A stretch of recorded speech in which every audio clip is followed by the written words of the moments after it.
Hoje eu não tenho uma pregação, mas eu tenho alguns textos bíblicos que eu gostaria de abrir com vocês, tudo bem? Quem aí tem fome e amor pela palavra? Levanta a mão. Então prepara a tua Bíblia aí, a gente vai abrir bastante Bíblia hoje, tá? Então se a gente puder até ter um pouquinho mais de luz, o pessoal vai estar entrando aqui nos textos, eu vou um atrás do outro. Pode ser um estudo, talvez, pode ser talvez uma exposição de alguns textos. Você talvez até pode até achar uma pregação, mas independente, abre comigo em Mateus 4, eu vou começar em Mateus 4, daí a gente vai pulando vários textos. Se eu for muito rápido e você não conseguir acompanhar, anota, e depois chegando em casa você lê com calma esses textos, medita, porque o Espírito Santo vai continuar a falar ao teu coração. Você tem fé nisso? Eu tenho fé que o Espírito Santo está trabalhando nos nossos corações. Então hoje eu queria começar com Mateus 4, versículo 17. Abre aí comigo, 4,17 diz que daí em diante Jesus começou a pregar: arrependam-se. Fala comigo, arrependimento.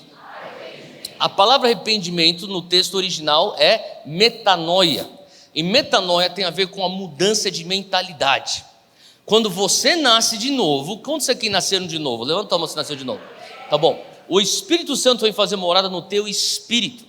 Agora você e eu, nós somos um ser tripartidário: corpo, alma e espírito. Se você estiver anotando, anota o que eu vou te falar, porque muitas vezes as pessoas pensam: o que seria então alma? Porque o corpo a gente consegue sentir, o espírito a gente entende, mas o que significa alma?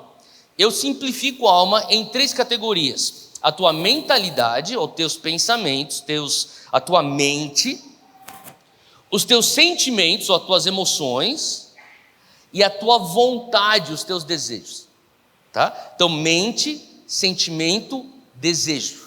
E se você for para pensar, ali começa o pecado. O pecado começa na tua mente, nos teus desejos. Paulo chama o desejo desvairado de concupiscência, e também as suas emoções.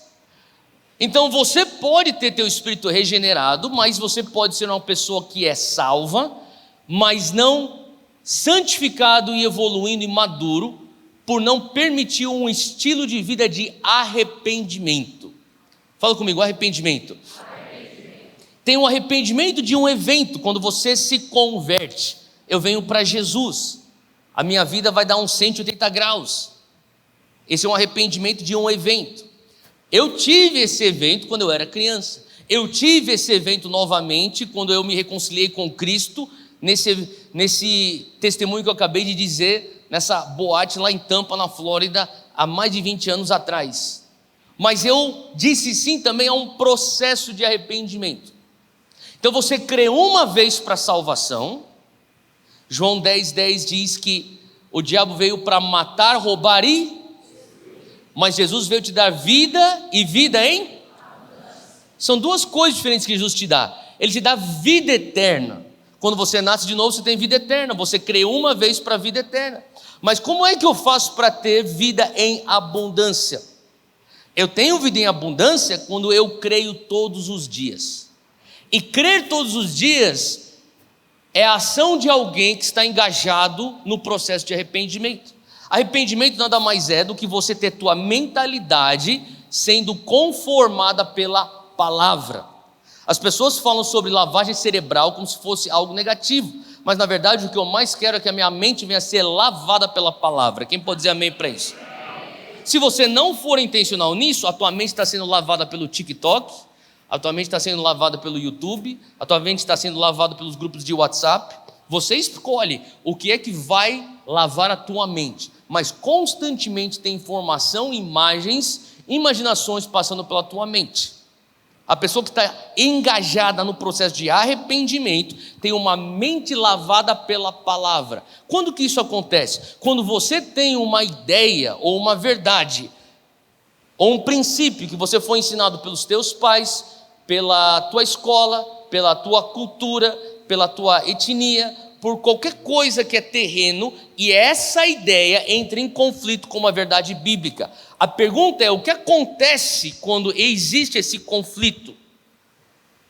Quem ganhar o conflito começou a lavar tua mente. Faz sentido? Se eu vou me aderir àquilo que eu aprendi na universidade acerca de sexualidade, acima daquilo que a Bíblia diz sobre sexualidade, aí então a opinião acadêmica acerca da sexualidade lavou a minha mente. Faz sentido? O arrependimento é quando eu constantemente exponho minha mente à verdade bíblica em meio aos conflitos e faço com que a verdade bíblica venha vencer o conflito. Então, Jesus veio pregando arrependimento. E ele dizia, versículo 17, continua comigo: arrependei-vos, pois o reino dos céus está próximo. Por que ele está falando isso? Porque se você não lavar a tua mente, muitas vezes você vai ver que o reino de Deus é óbvio para alguém que é arrependido, mas para você talvez não.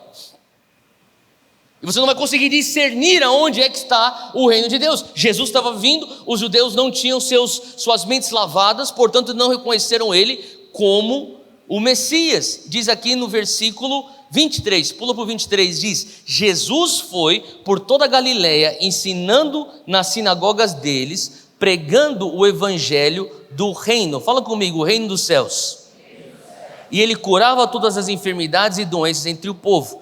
Então, uma das coisas que a gente precisa primeiramente entender é que a mensagem que Jesus pregou não foi um evangelho de salvação.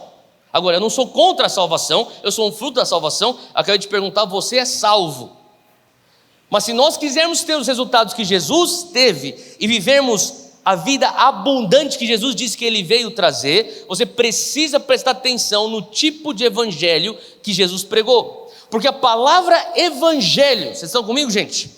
A palavra evangelho nada mais é do que boas notícias, boas novas.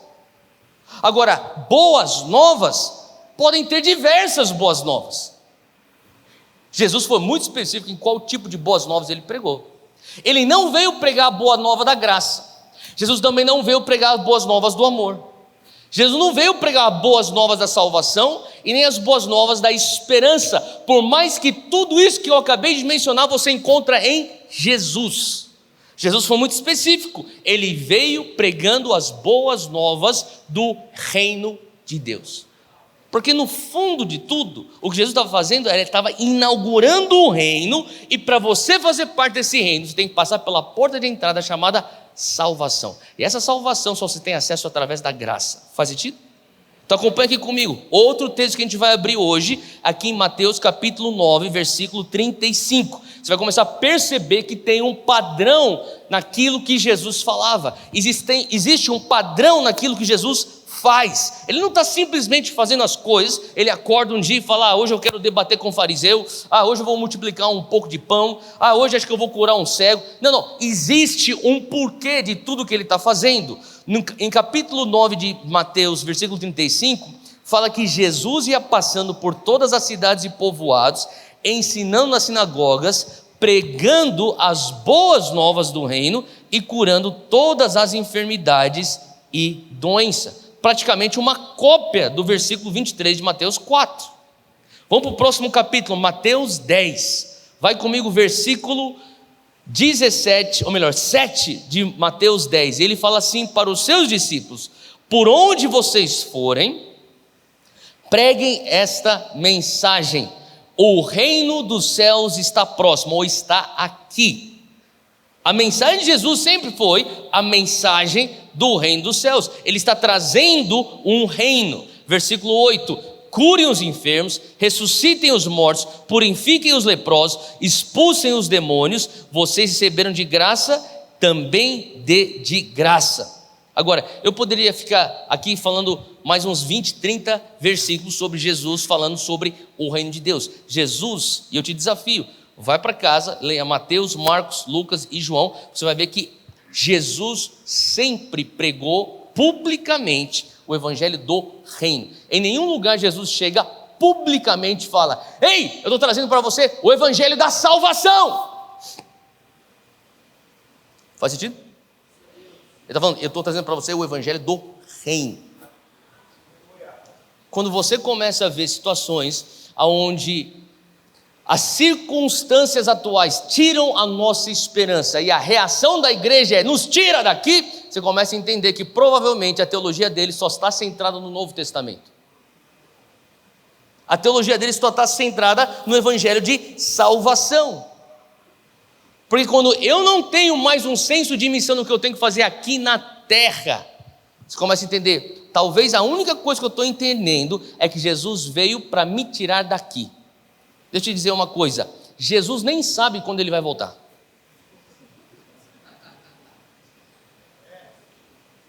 Ou algum lugar na Bíblia ele falou quando ele vai voltar. Ele fala o tempo e a hora, eu nem sei. Mas sabe uma coisa que ele sabe? E ele deixa muito claro? Ide fazer discípulos.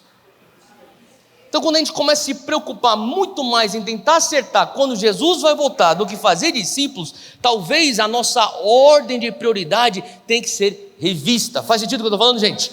Então quando a gente começa a ver o que Jesus está falando, é por isso que é importante a gente começar a atrelar cada vez mais o Antigo Testamento. Eu amo aqui o que o pastor Felipe Vilela acabou de falar aqui, sobre o Velho Testamento, a palavra integral.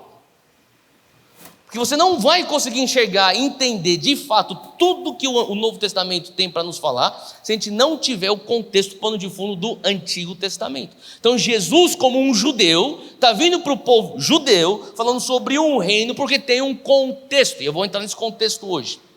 Mas vem comigo, se você estiver anotando, anota isso aqui: 4 ações do ministério público de Jesus. O que é que Jesus veio fazer aqui nessa terra? Você pode resumir todas as ações de Jesus em 4 ações. Está pronto? Número 1, Jesus ensinava acerca do reino. Jesus ensinava o reino. Número 2, Jesus pregava o reino.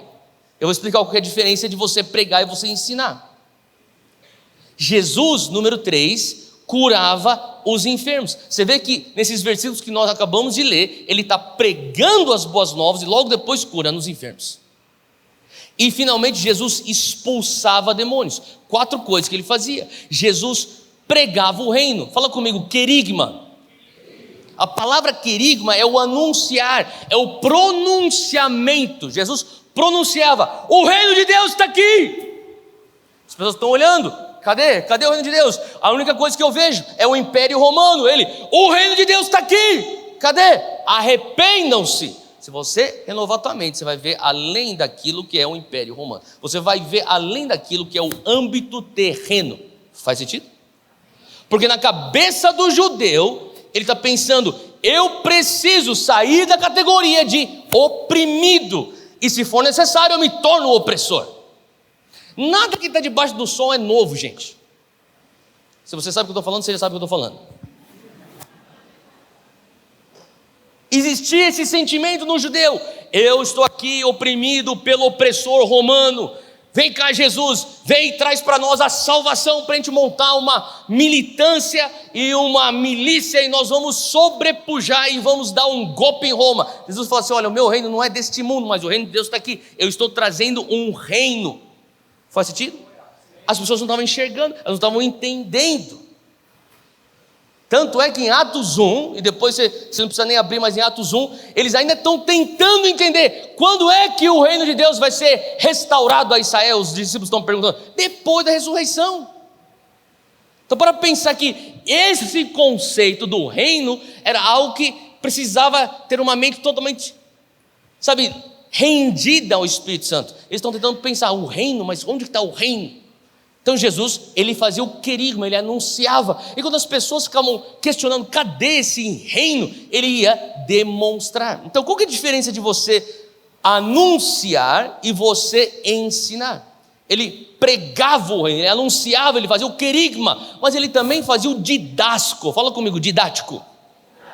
A palavra no texto original, didasco, é de onde a gente tira o português didático. Ele ensinava, ele falava assim: o reino de Deus é como uma pérola de grande valor. Quem lembra desse texto?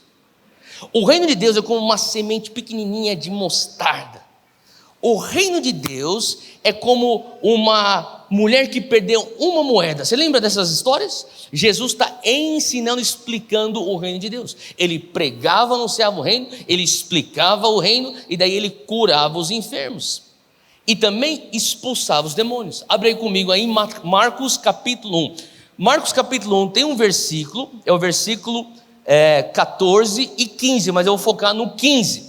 e talvez seja o resumo do ministério público de Jesus, está aqui em Marcos 1, versículo 15. Presta atenção nisso que está falando a palavra. Diz aqui que depois que João foi posto na prisão, Jesus veio a Galileia pregando o evangelho do reino, dizendo, está seguindo aí comigo? Versículo 14, agora olha o versículo 15, sublinha 4 coisas no versículo 15. A primeira coisa que Jesus diz é: o tempo é chegado. Fala comigo, o tempo é chegado. Agora, para o tempo ser chegado, tem uma tradução que diz: o tempo está cumprido. Alguém tem essa tradução? Cumprido aí? Alguns estão com a mão levantada, tá bom. Para algo ser cumprido, acompanha comigo aqui. Primeiramente, esse algo tem que ter sido prometido, sim ou não? Tá? Então ele está falando sobre uma promessa. Ele está dizendo: o tempo está cumprido. Para o judeu, ele já entende. Você está falando de uma profecia. A profecia se cumpriu. Essa afirmação é uma afirmação messiânica. Jesus está dizendo: o tempo está cumprido. Ele está apontando: eu sou o cumprimento das profecias de Isaías, de Jeremias. Eu sou o cumprimento das profecias de Amós. Eu sou o cumprimento das profecias até do rei Davi. Ele está dizendo: o tempo está cumprido. Daí ele diz aqui no versículo 15: o reino de Deus está aqui, ou está próximo, ou é chegado o reino de Deus. Você está entendendo a potência dessas duas frases? Que você pode ler, você pode passar despercebido. O tempo está cumprido. Pô, isso aí é bombástico. Eu sei que talvez para a tua mente goiana, brasileira, que nem para minha mente paulistana, então é tipo: ah, legal, o tempo chegou. Não, mas para o judeu que morava na Palestina naquela época, é tipo: o quê? Você está louco? Você ousa dizer algo assim? Ele diz: o tempo está chegado.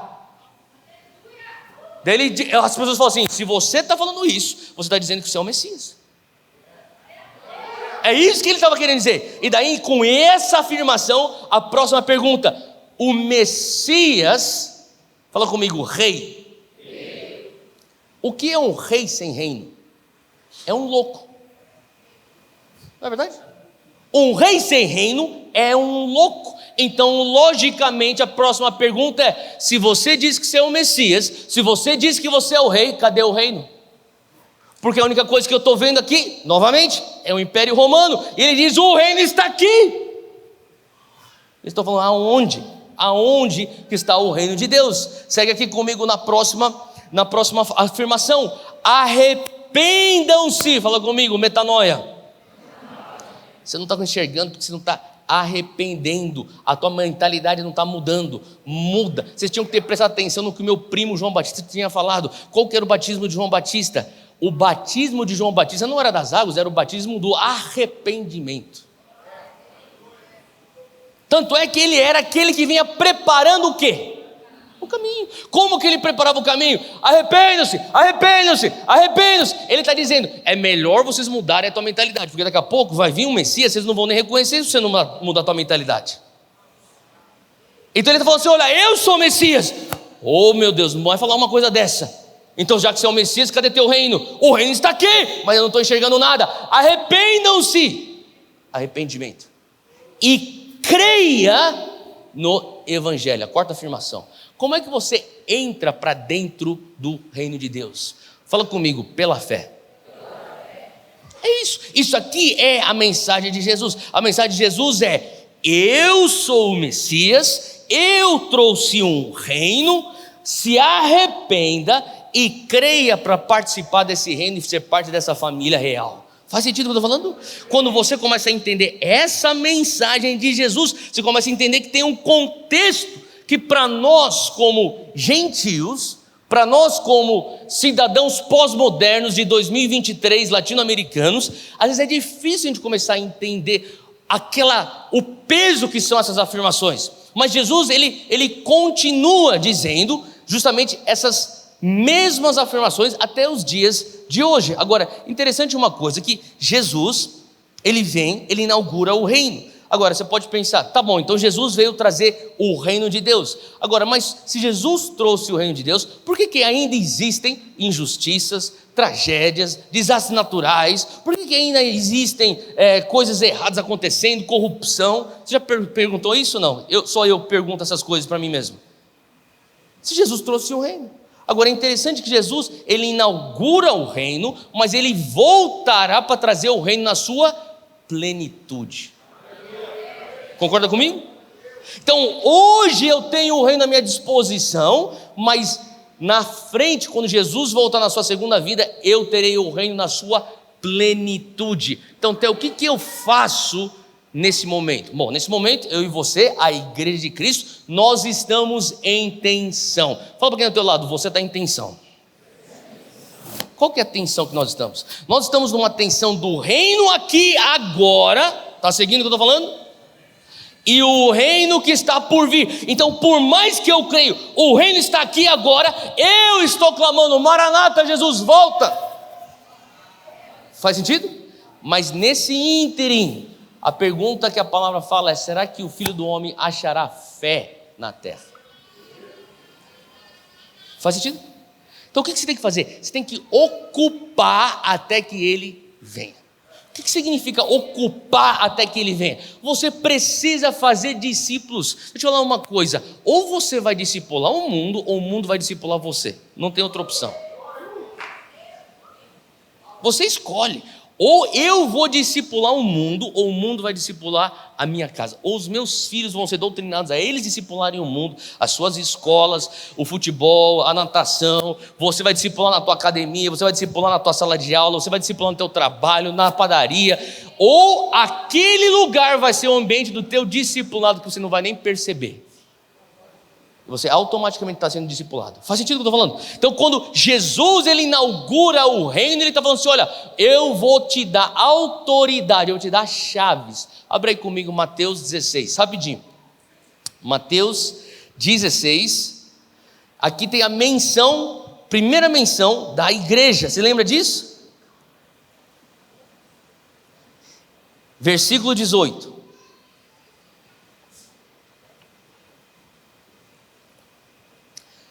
Jesus responde para Pedro: e eu lhe digo que você é Pedro. Fala comigo, Petros. Sobre essa rocha, esse Petros, sobre essa pedra, eu edificarei a minha igreja, e as portas do inferno não poderão vencê-la. Eu lhe darei as chaves do reino dos céus. Fala comigo, chaves do reino. Percebe aí no teu texto, não está escrito chaves para o reino. Você não precisa de chave para entrar no reino. Como é que você entra no reino? Pela fé, na graça de Cristo. Entrou no reino. Agora, uma vez que você está no reino, fala comigo assim: uma vez que eu sou do reino, eu tenho chaves. O que significa chaves? Chaves tem a ver com influência, chaves tem a ver com autoridade, chaves tem a ver com acesso, chaves tem a ver com revelação. Ele está falando assim: olha, você vai receber influência do reino, você vai receber autoridade do reino, você vai receber acesso que só aqueles do reino têm, você vai receber influência que só aqueles do reino têm, uma vez que você está no reino. E se você tiver essas chaves, o que você ligar na terra será ligado nos céus, e o que você desligar na terra será desligado nos céus. Então, o que é que nós somos? Nós somos a eclesia.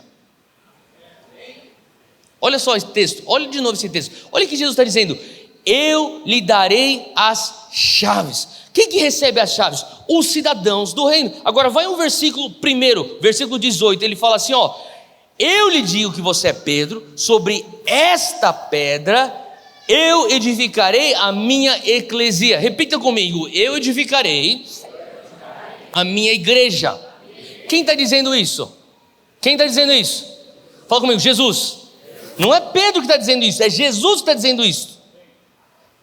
Jesus fala: eu vou edificar a minha igreja. A igreja pertence a quem? Jesus. A igreja não pertence ao apóstolo, a igreja não pertence ao bispo, a igreja não pertence à denominação, não pertence ao papa, ao pastor, ao missionário. A igreja pertence a Cristo. Faz sentido o que eu estou falando? Cristo é o dono da igreja. Agora, quem edifica a igreja? A tua estratégia? Não. O teu marketing? Também não. As tuas redes sociais? Também não. Jesus fala: eu edifico a igreja. Daí os discípulos perguntam: então o que a gente faz? Ele fala: eu vou te dar chaves. Você se preocupe em aumentar a influência do reino, que deixa que eu cuide da igreja. Qual que é o problema? Quando a gente inverte a ordem, quando a gente começa a gente pensar, eu tenho que edificar a igreja. Por isso que eu amo o teu pastor, porque ele falou uma coisa para mim. Eu sei que ele citou John Wesley para mim. O mundo é minha paróquia, Goiânia é minha igreja. Quando você começa a pensar, deixa eu espalhar o reino de Deus pela cidade inteira de Goiânia. Não se preocupa como vai construir a igreja Mevanginho. Deixa que Jesus está construindo. Mevanginho é de Jesus. Quando você se preocupa como que eu vou espalhar com as chaves do reino, o reino de Deus na educação, na política, na área de entretenimento, nas artes. Quando eu começo a pensar com as chaves do reino que eu tenho, como que eu vou expandir a influência do reino para dentro da família, para dentro de onde você trabalha. Deixa eu te dizer uma coisa, a igreja vai estar tranquila, vai estar muito bem, porque Jesus fala, é minha igreja, é o meu trabalho de ficar minha igreja. Faz você o teu trabalho lá fora. Faz sentido? Como é que você vai fazer o teu trabalho lá fora? Você vai pegar a tua chave e você vai entrar no teu trabalho, e no teu trabalho onde tem muita fofoca, você vai chegar lá mais cedo, você vai começar a orar e falar, em nome de Jesus. Aí que está a tua chave. Em nome de Jesus, todo espírito de divisão, eu cancelo isso, em nome de Jesus. Aonde você começa a ver que tem corrupção, você já começa a entrar naquele lugar e falar, em nome de Jesus, eu repreendo o espírito de corrupção.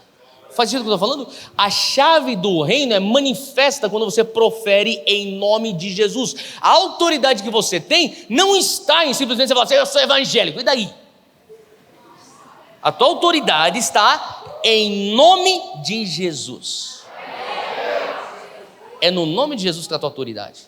Quando você começa a entender que o em nome de Jesus não é uma frase supersticiosa, que o em nome de Jesus não é um hábito evangélico, quando você começar a entender que em nome de Jesus é a chave que Jesus te dá autoridade para você fazer o que você tem que fazer aqui nessa terra, você vai começar a ver então os resultados do reino vindo através da tua oração, da tua declaração, em nome de Jesus. Faz sentido o que eu estou falando? Então, Jesus dá para a eclesia essa autoridade de ser, como eu brinco, mas não deixa de ser verdade, uma concessionária autorizada do reino de Deus aqui na terra. O que é a igreja? É essa concessionária autorizada. Você quer ter entendimento do que é a igreja? Você pensa na igreja como a embaixada do reino de Deus. Faz sentido? A embaixada do reino de Deus. Semana passada eu estava em Washington, D.C., capital dos Estados Unidos. E lá em Washington, D.C., eu estava perdido com um amigo meu, tentando achar um tal de um restaurante que a gente ia encontrar um outro amigo nosso. A gente andando para lá e para cá, para lá e para cá. A gente chegou nas áreas das embaixadas. Tinha lá a embaixada da Argentina, tinha outras embaixadas, tinha a embaixada do Brasil. Deixa eu te dizer uma coisa. Eu passando na frente da embaixada do Brasil, eu sei que do lado de dentro do portão, aquele território pertence aos Estados Unidos ou ao Brasil? Brasil. Se para dentro do portão daquela embaixada brasileira em Washington, ali é território do Brasil, quais regras operam naquele território? Do Brasil ou dos Estados Unidos? Então, é correto eu dizer que dentro da embaixada brasileira, eu estou em território brasileiro, sim ou não? E naquele território brasileiro, se fala português, se adere às leis brasileiras, faz sentido o que eu estou falando? Existe uma influência brasileira que rege a autoridade daquele lugar. Eu estou no Brasil, teoricamente, sim ou não? Agora deixa eu te perguntar, eu vou encontrar o Corcovado naquele lugar? O Rio Amazonas naquele lugar? Por que não? Porque lá é o Brasil? É o Brasil, mas é a plenitude do Brasil? Não. Faz sentido? Aqui é o reino de Deus? É. Esse território é do reino de Deus? Sim. Qual autoridade que está soberana nesse lugar? A autoridade do Rei Jesus. Mas aqui existe a plenitude dos céus? Ainda não. Mas quando ele vier na segunda vez, nós teremos a plenitude do reino dos céus e nós veremos o texto de Abacuque, a terra será cheia do conhecimento de Deus, até que os reinos deste mundo se tornem o reino do nosso Cristo. Então o que eu faço até ele voltar? Você ocupa, você cura enfermo. Por que você cura enfermo? Por que você expulsa demônio? Porque a pessoa está opressa, precisa ser liberta. Faz sentido. Porque a pessoa está doente, está com sofrimento, precisa ser aliviada. Faz sentido, mas não apenas por isso. Você já parou para pensar que todo mundo que Jesus curou, morreu?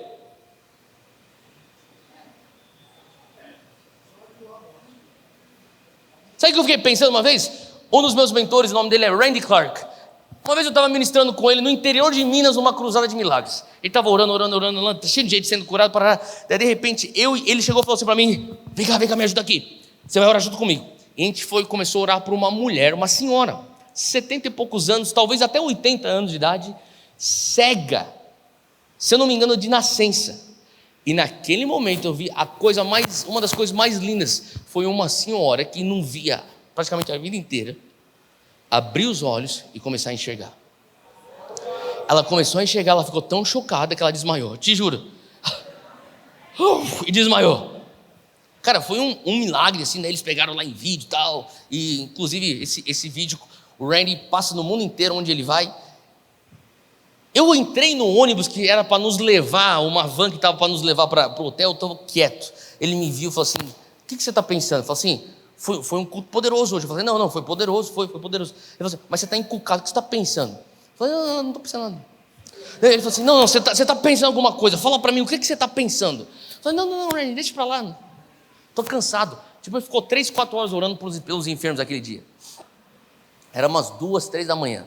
Eu falei: não, Randy, estou cansado. Não, fala para mim, você está encucado, o que você está pensando? Eu falei: Randy, é umas coisas assim, uns devaneios meus. Ele falou: então me fala. Eu falei: Randy, por favor, não se ofenda, se você está insistindo, eu vou falar, mas é uma coisa assim, até um pouco ofensiva que eu vou falar para você. Ele falou: pode falar. Falei: aquela mulher que foi curada, a senhora, aquela velhinha, foi incrível, né? Eu falei: foi incrível. Ele falou assim: qual que é o problema? Eu falei: pô, mas ela tá velha já. Tipo, tão velhinha, daqui a pouco vai morrer. Ele falou: e aí? Pô, será que foi o melhor uso de um milagre numa pessoa que está... Por que não usa para uma criancinha que tem a vida inteira pela frente? Faz sentido não, gente? Você também pensou umas coisas dessas já? Quietinho, mas você pensa. Daí ele falou assim para mim: você tem um pensamento lógico. Eu falei: obrigado. Ele falou assim: só que você já parou para pensar também que todo mundo que Jesus curou, nenhum deles estão vivos hoje? Eu falei: Ele falou assim: teu questionamento nos leva a uma pergunta um pouco mais profunda. Por que Jesus cura? Porque Jesus cura sim para aliviar a dor. Jesus cura sim para tirar então alguém de um fardo de enfermidade. Mas ele falou assim: será que pensou que a cura é o veículo de algo que, por mais que a cura seja passageira, a carga que esse veículo leva é eterna? É um amor de Deus? Eu falei: uau, isso é incrível, eu nunca tinha pensado nisso. Outra coisa que você tem que pensar: quando você cura, você não está simplesmente aliviando alguém de um fardo, de uma enfermidade, você está ganhando território como aquele que tem autoridade. Em nome de Jesus, aqui existia escuridão, em nome de Jesus agora tem luz. Tem uma opressão demoníaca, em nome de Jesus sai, ganhamos. Então o que é isso? Assim, você está ocupando território até que ele venha. Faz sentido o que eu estou falando? Esse é o trabalho do reino de Deus.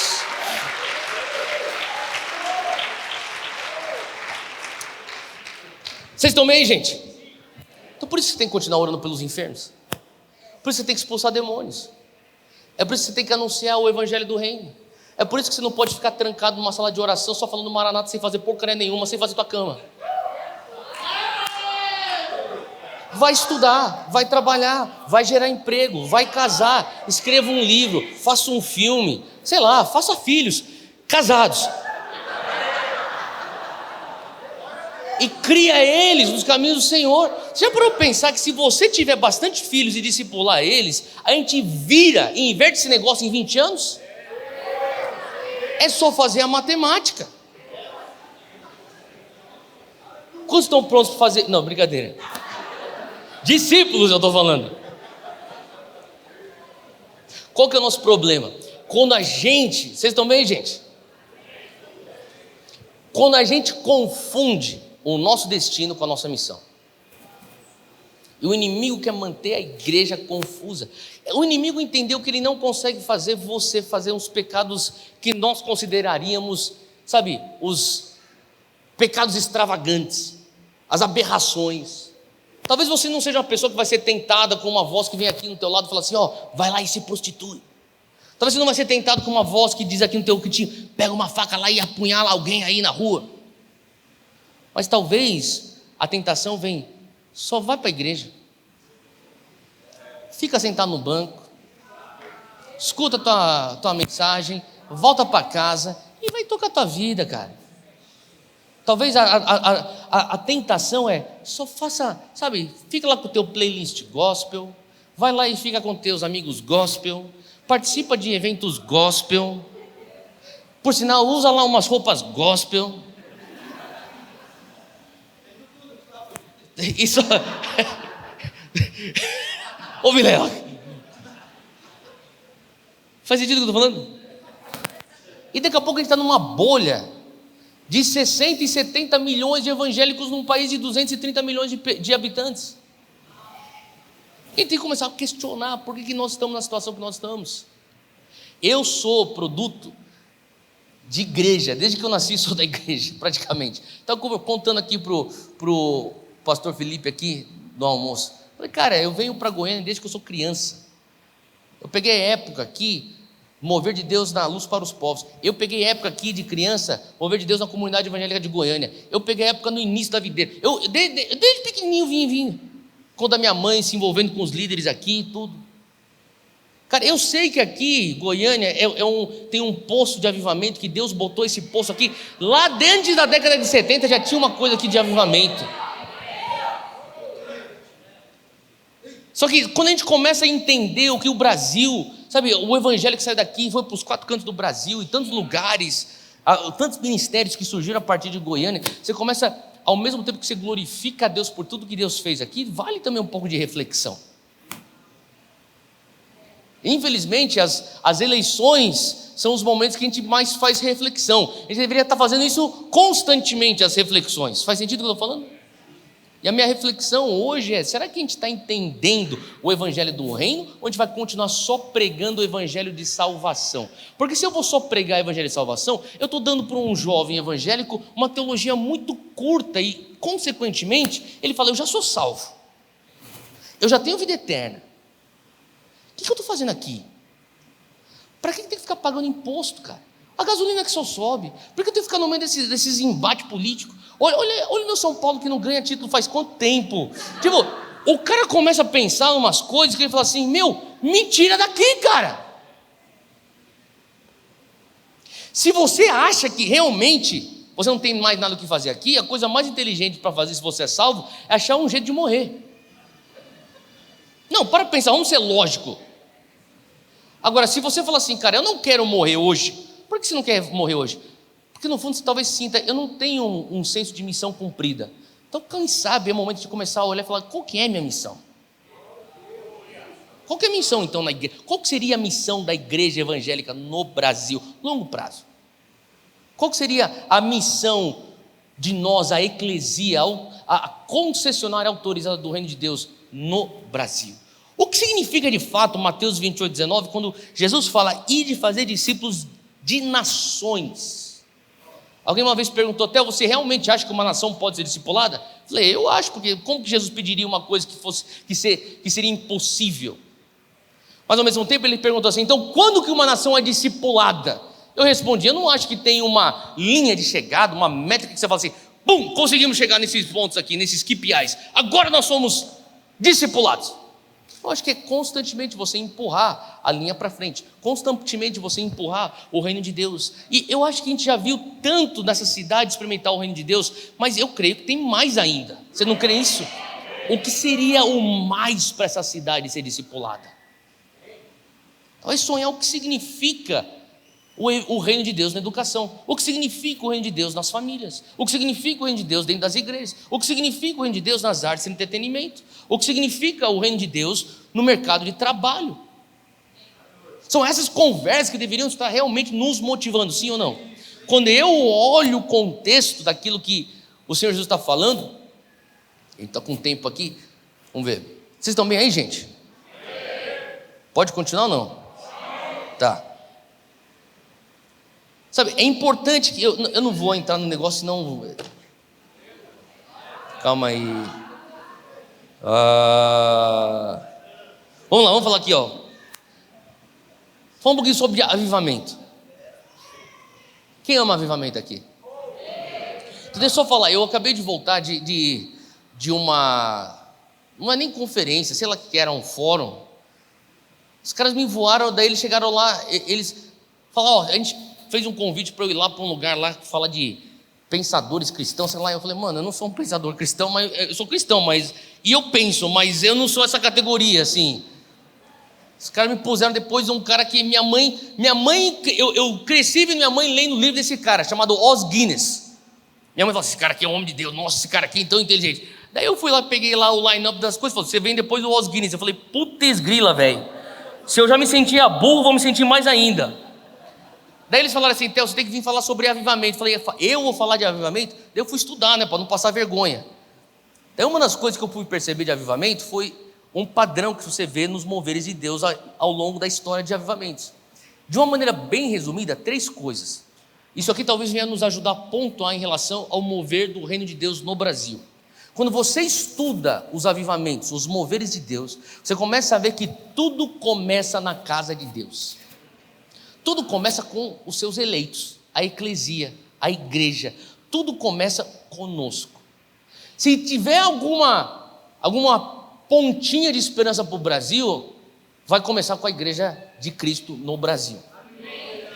Sabe isso? E eu creio que nós estamos num processo onde Deus está refinando e levando a igreja para se tornar cada vez mais uma noiva gloriosa.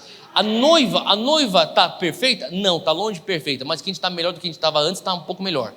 E contanto que a gente continue nesse progresso indo de glória em glória. Faz sentido?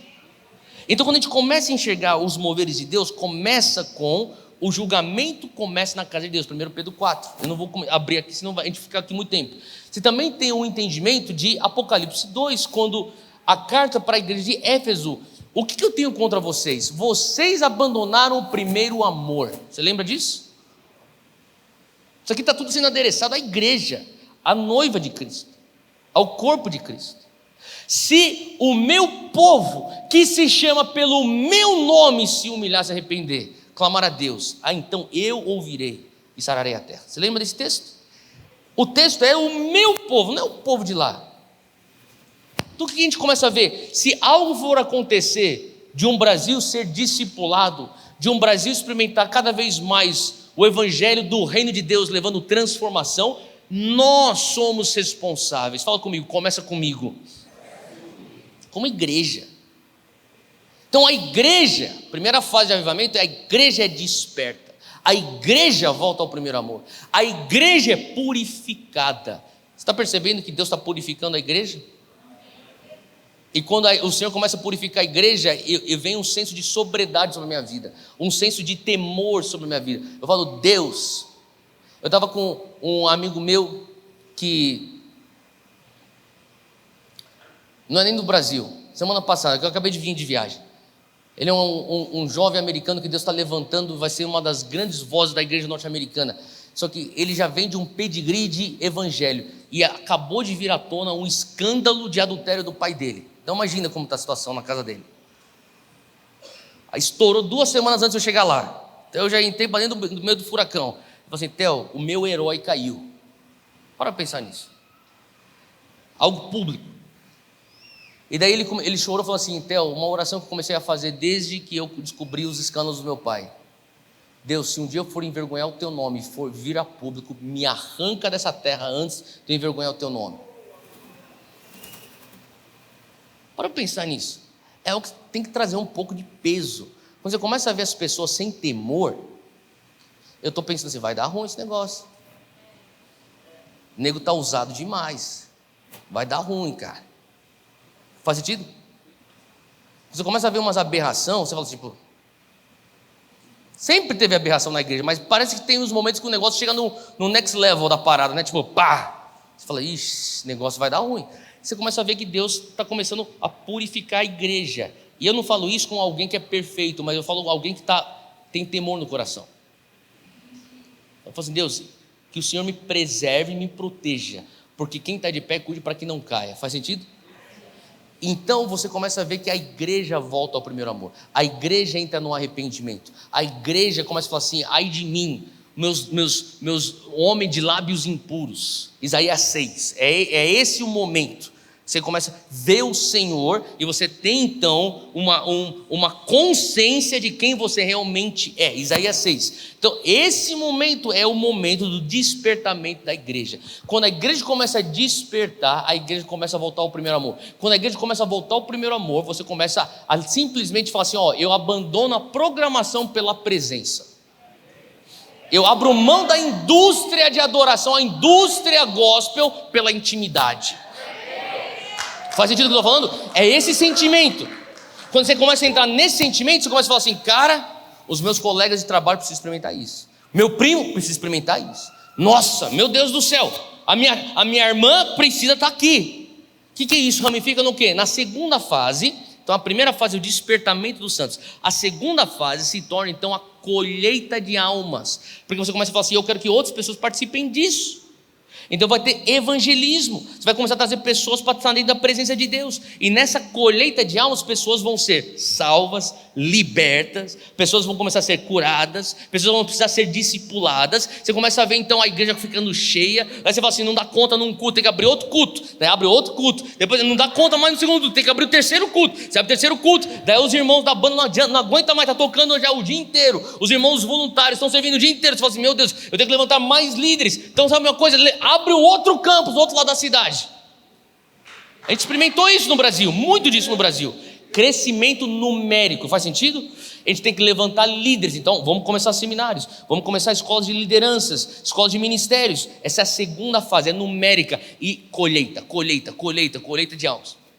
O Brasil já experimentou a primeira, a segunda fase diversas vezes. A gente foi 1, 2 já, e depois passa 20 anos, 1, 2 de novo, passa mais 20 anos, 1, 2 de novo, passa 20 anos. A pergunta é se você que está aqui junto comigo, se você sente um encargo que nem eu sinto, de falar, Deus, quando que a gente consegue ir para a terceira fase, que é aquilo que é experimentado da presença de Deus dentro das quatro paredes da igreja, começa a entrar na infra da sociedade. Faz sentido? Aí você está vivendo Mateus 28, 19. E não que um seja mais importante do que o outro, porque Marcos 16, a versão da grande comissão de Marcos 16, ela tem uma ênfase em fazer discípulo de pessoas. A gente precisa fazer isso, porque isso é adição numérica. Então, mais uma pessoa para Jesus, mais uma pessoa para Jesus, mais uma pessoa para Jesus. Mas Jesus também tem uma coisa que ele fala assim, eu quero sociedades para mim, quero cidades para mim. Isso é Mateus 28, 19, fazer discípulo de nações. Um tem um foco em CPF, o outro tem um foco no CNPJ. Faz sentido o que eu estou falando, gente? Quando você começa a ver aquilo que está acontecendo aqui dentro, entrar na infra da cidade, aí você está começando a falar de discipular de nações. Agora até aqui eu falava assim, eu entendi, Deus, esse é o mapa da mina. E daí o Senhor começou a falar umas coisas comigo, que eu quero trazer aqui para vocês. Eu quero prestar bem atenção na maneira como eu vou falar isso, porque eu creio que o Senhor quer tocar todas as esferas da sociedade, mas tem algumas esferas que eu diria que são as esferas que muitas vezes nós como igreja evangélica não estamos dando tanta importância quanto deveríamos, tá? Que é a esfera da igreja, da educação e da família, porque essas três esferas, elas demoram para você discipular. É tipo, sabe aquele trabalho de formiguinha, aquela coisa assim, tipo, de grão em grão, a galinha vai enchendo o papo, e você não vê aquela explosão. Agora, você entra na esfera dos negócios, a mudança, rápida. Da política, a mudança é rápida, mas o poder e probabilidade de corrupção alta. Faz sentido? Tem certas coisas que não tem como a gente cortar caminho. Então a gente não deve entrar na esfera de negócio, a gente não deve entrar na esfera da política. Não, devemos, mas a gente não pode fazer isso às custas da cozinha. O que é a cozinha? É a educação, é a família. E daí a minha pergunta fica: quantas igrejas evangélicas estão investindo em educação cristã? Porque eu lembro quando eu era uma criança que nasceu na década de 80, numa igreja evangélica de 8% no Brasil, eu via 8, 9% de evangélicos no Brasil dedicados, consagrados, de tal maneira que você via, é menos número, mas parecia que o impacto até parecia maior. Nosso maior perigo, quando a linha que distingue a igreja do mundo começa a ficar embaçada. Eles vão falar que é em nome da relevância, mas na verdade o outro lado está pensando em nome da esterilidade da igreja. Porque a gente pode fazer a igreja ficar tão estéril, tão bonitinho, tão limpinho, tão certinho, com as palavras tão boas, com a tela. Eu não sou contra isso, porque a gente tem isso na nossa igreja também. A tela bonita, a banda boa, tá tudo perfumado, banheiro certinho, café, o livro bonito que foi. Fica tão. Sabe aquela coisa assim, nossa, que coisa bonita, está tão estéril. Você quer ter uma sala de cirurgia esterilizada, mas você não quer ter uma igreja esterilizada. Porque onde tem esterilização não tem vida. Faz sentido o que eu estou falando?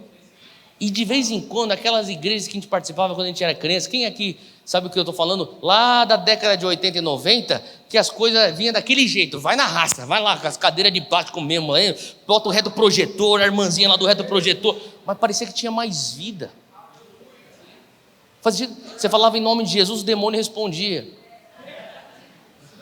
Hoje o cara tem não sei quantos milhões de seguidores, não consegue expulsar um demônio. Você está entendendo o que eu estou falando? Então, o Senhor está nos trazendo de volta, sabe, para o plano original, que não é tipo, vamos voltar à raiz da década de 80. Que isso? Estou falando de uma coisa que Jesus estava falando aqui, 2000 anos atrás. Faz sentido o que eu estou falando, gente? Deixa eu terminar com João 3. Abre aí comigo, João 3.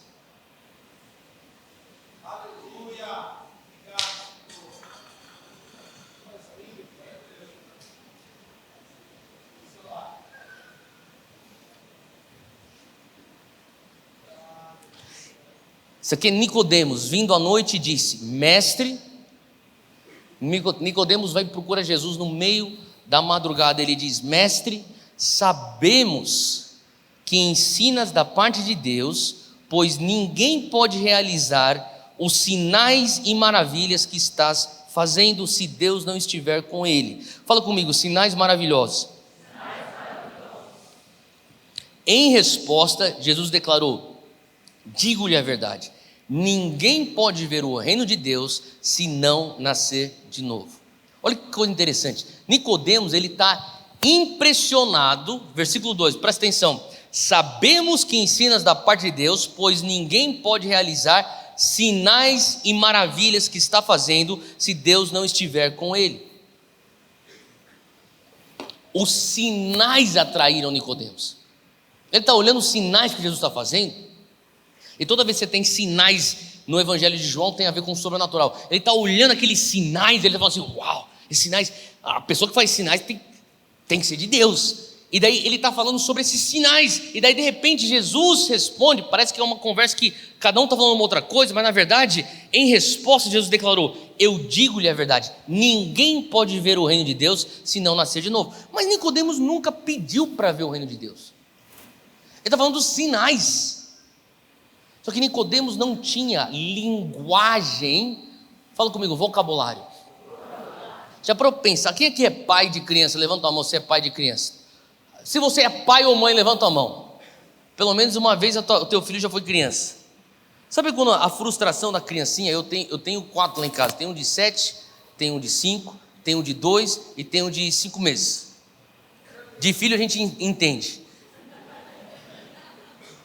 Mas tem um negócio da criança quando ela é pequenininha, que ela fica frustrada, que ela não consegue se expressar, e começa a chorar. Daí você fica falando, acho que é sono, não, acho que é fome, não, tá com sede, não, tá cansado. Sabe o que eu estou falando? Porque não tem vocabulário. Daí quando a criança começa a crescer, ela fica mais madura, ela tem vocabulário. Estou com sono, quero ir para casa, estou com fome. A gente já sabe.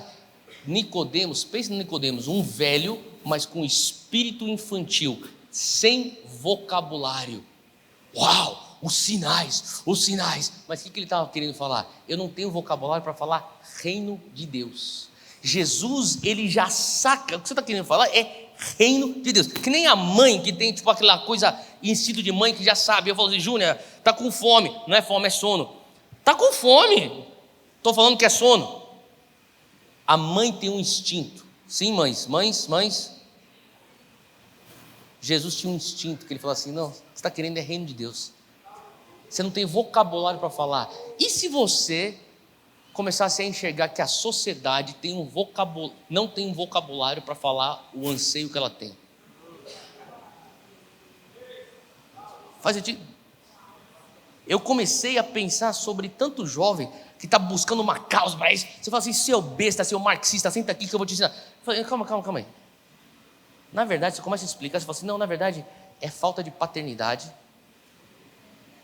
é falta de família, é falta de Bíblia.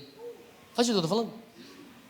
E quando você começa a entrar lá, você começa a falar assim, eu estou entendendo teu anseio, deixa eu te dar um vocabulário, deixa eu trazer aqui Bíblia para você. Daí a pessoa começa a se encontrar. É por isso que hoje o engajamento bíblico é o que vai salvar o Brasil. A gente não precisa mais de hit gospel para nego ficar tirando o pé do chão. A gente não precisa de mais evento disso, daquilo, vídeo disso, daquilo. O que a gente precisa eu não sou contra isso, contanto que leve as pessoas para a Bíblia. Faz sentido? Um dos meus mentores, talvez uma das maiores influências da minha vida, Lauren Cunningham, o fundador da Jocum. Ele esteve no The Sand, lá no Morumbi.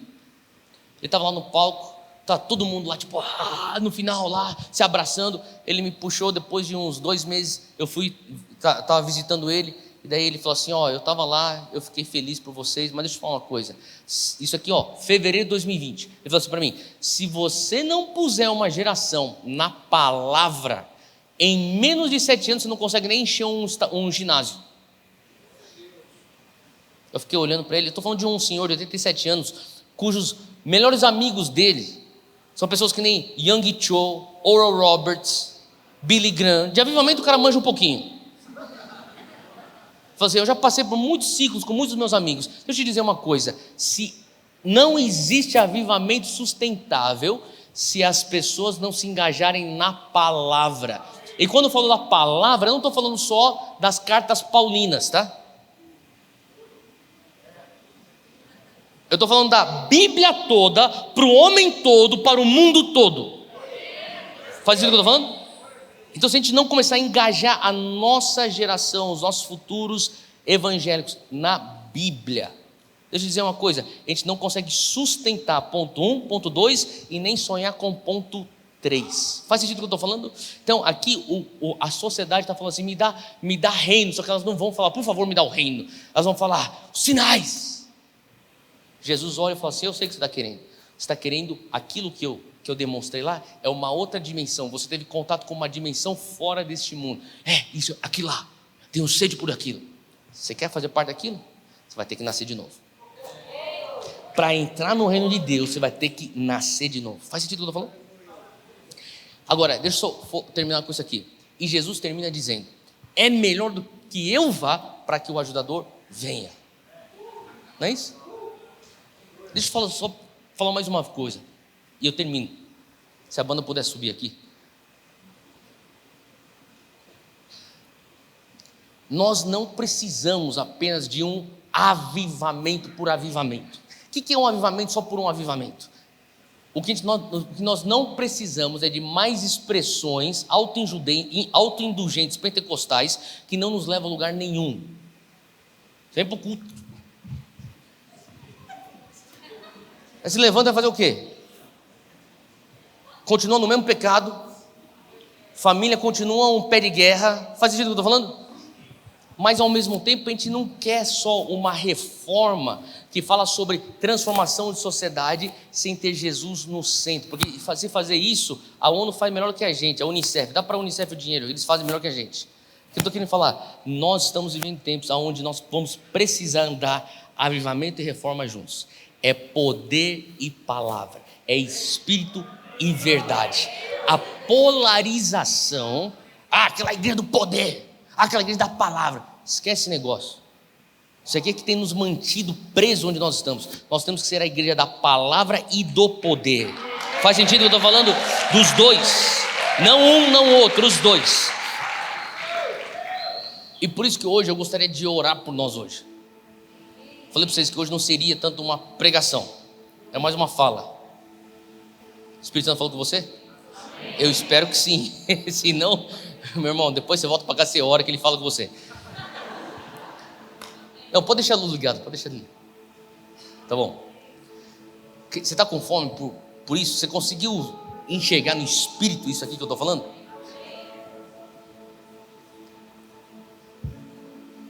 Eu quero viver cada vez mais com esperança no coração. Eu sei que as coisas não estão do jeito que a gente gostaria que estivessem. Mas se não tiver esperança, por que está aqui? Você já está salvo, cara. Vê um jeito de morrer. Agora você fala assim, não, eu tenho que estar aqui. Então, meu irmão, você tem que abraçar esse negócio e vir com a gente para a gente continuar expandindo o reino de Deus. E a gente não faz isso com a nossa própria força. A gente faz isso dependendo do Espírito Santo. Faz sentido? O Senhor está procurando uma igreja que vai voltar a fluir cada vez mais no rio do Espírito. Faz sentido o que eu estou falando? Você tem fome por isso? Então, deixa eu fazer uma coisa hoje. Eu quero tomar um tempo para eu orar por você hoje. Você pode continuar sentado onde você está. Se puder, tira a tua bolsa do teu colo.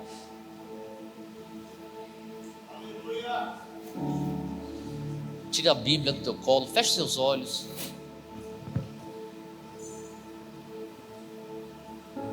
Pode manter toda a luz ligada.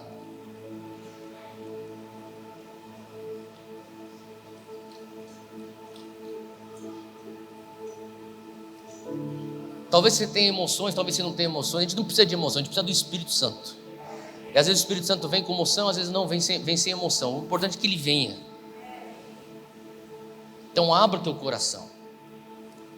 Não espere, hoje vai ser daquele jeito. Não sei como vai ser hoje. Vai ser do jeito do Espírito Santo, do jeito que ele quiser. Talvez você venha receber a coisa aqui quieto, vai voltar para casa e vai ser a maior transformação que você vai ter na tua vida. É a maneira que o Espírito Santo vai falar com você desse jeito. Talvez vai ser diferente, eu não sei. Mas eu sei que o Espírito Santo está aqui.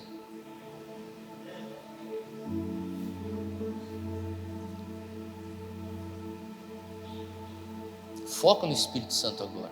Foca na presença dele. Ele é o nosso ajudador. A palavra de Deus diz que ele é o nosso paracletos, aquele que vem ao teu lado para te suportar na tua missão. Eu não sei qual que é a tua missão. Talvez a tua missão é na tua casa, na tua família.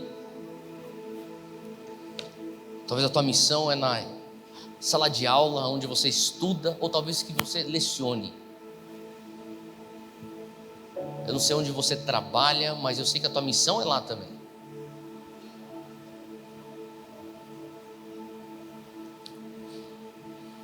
John Wesley, ele orava e dizia: Deus, me põe em chamas. Ele orava: eu quero ser um homem que pega fogo por ti, para que pessoas venham de milhas e milhas de distância assistir um homem pegar fogo. Às vezes talvez você não se sente a pessoa mais inteligente, com os melhores argumentos, com os maiores talentos, mas eu vou falar uma coisa: pessoas apaixonadas atraem atenção. E no mínimo vai atrair um questionamento: por que você está tão apaixonado por isso? E a minha oração hoje é que o Espírito Santo venha realmente alinhar o nosso coração. A gente orou hoje para que Deus viesse no início da palavra: alinha o meu coração, Espírito Santo.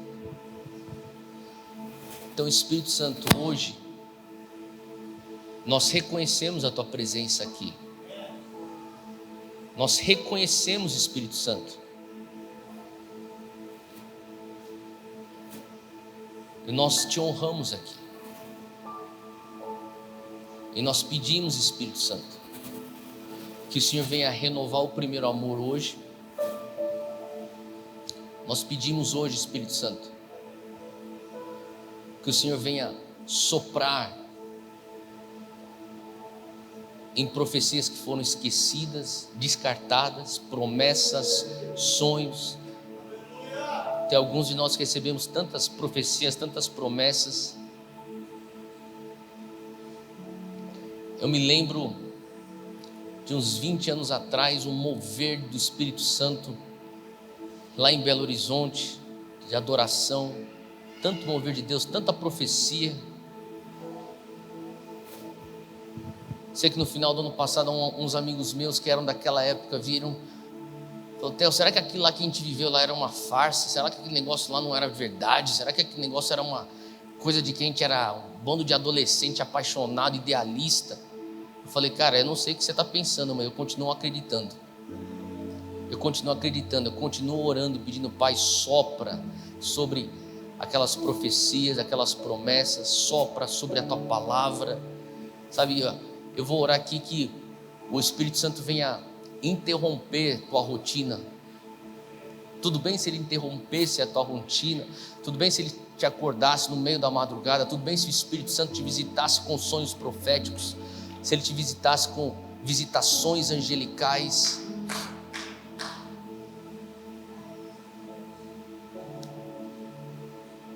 Pessoas apaixonadas e incendiadas nem sempre são bem-vindas. Tem lugares onde pessoas apaixonadas elas desestabilizam o status quo. Mas a pergunta é: você quer tanto isso que você fala assim: Deus, não faz mal se até os meus amigos evangélicos religiosos vão ficar incomodados com a minha paixão, com o meu zelo, eles vão me taxar de legalista. O Senhor está renovando, Ele está renovando o zelo pela casa dele. Tem alguns que estão se levantando com um zelo.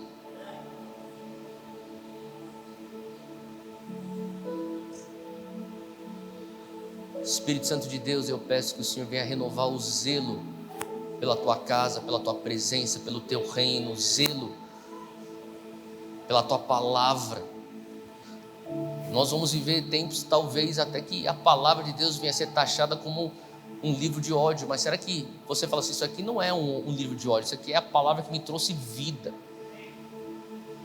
Pai, nos dá ousadia, levanta uma igreja ousada, que recusa ver a linha do pré-Cristo e pós-Cristo sendo apagada, que recusa ver a linha daquilo que é o teu reino, que é o mundo embaçado, que recusa abrir, Senhor Deus, exceções a tal ponto que depois a gente nem sabe aonde é o padrão. Eu oro e peço agora, Deus, que nós não venhamos ser uma igreja que busca tanto relevância, que se parece tanto quanto o mundo e depois acaba perdendo a relevância para o mundo. Eu oro e peço, Espírito Santo, que o Senhor venha estar renovando, Pai, o teu fogo. Renova o fogo.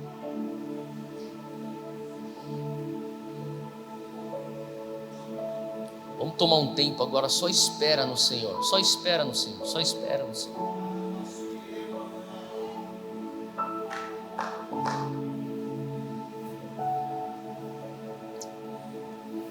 Só espera no Senhor.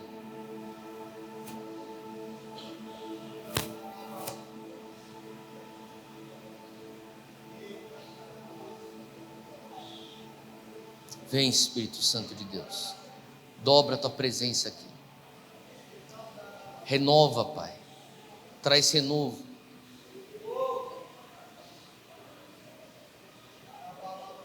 Alguns de vocês estão sentindo hoje, agora, mesmo agora, no teu corpo físico, o toque do Espírito Santo. Talvez alguns estão sentindo tremor, isso é um toque do poder, do toque de Deus, eletricidade no teu corpo, talvez o fogo do Espírito Santo.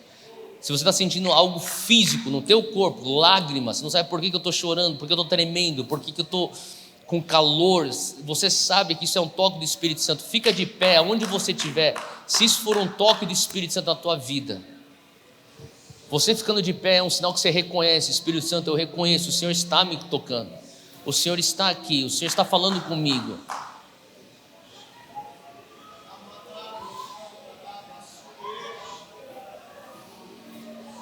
Mais, Espírito Santo, intensifica teu toque aqui no nosso meio.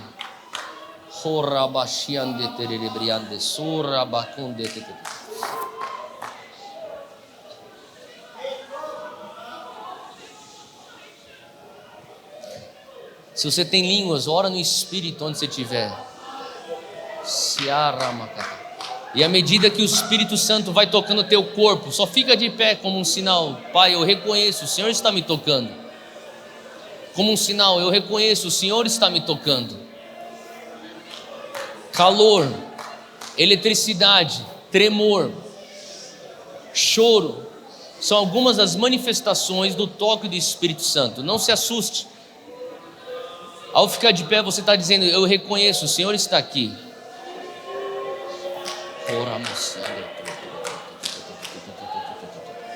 Renova a paixão, eu te peço, Senhor. Renova, Senhor Deus, zelo por Ti, renova a fome. O Senhor está nos derramando fome pela palavra, fome pelo secreto, fome por um andar em santidade, consagração.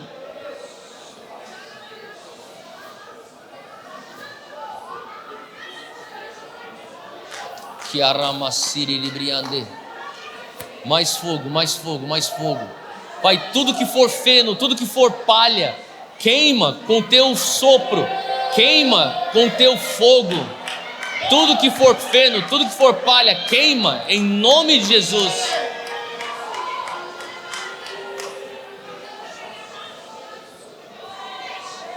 Mais, Senhor, mais, Senhor, mais, Senhor.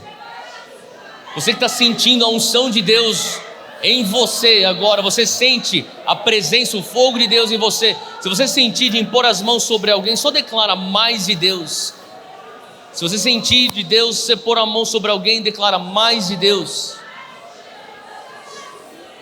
Comece a falar: mais fogo, mais fogo, mais fogo, mais fogo. Mais Deus, mais. Você que tem cântico espiritual, comece a oferecer ao Senhor. Você que ora no Espírito, vai fluindo no Espírito.